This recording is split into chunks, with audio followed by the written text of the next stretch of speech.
شوفوا احكي لكم شغله. انا والله بحلف عشان هيك، عشان يعني عشان تعرفوا والله العظيم اني كنت عن جد مقررة اول اشي اشلح الحجاب، بعدين قررت اتراجع والبسه، مش عشان ترند. والله كنت مقررة اشلحه، بعدين قررت اتراجع والبسه. بس بتعرفوا حسيت انه هذا الاشي يعني الله خلاني احس انه لازم اشلح الحجاب بعدين اتراجع البسه. حسيت الله خلاني هيك احس. بتعرفوا ليه؟ لانه في هذا الوقت كثير ناس طلعت في وجهين، يمكن الله بده يكشف لي حقيقتهم.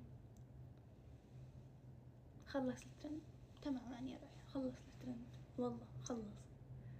اهلا وسهلا باللي بده يحضرني. هاي انا تحبوا تحضروني؟ هاي انا. في ناس تحب تحضرني، مش عاجبك يا روحي ما تحضرني، سهلة. سالي هاي انا من يوم طالع.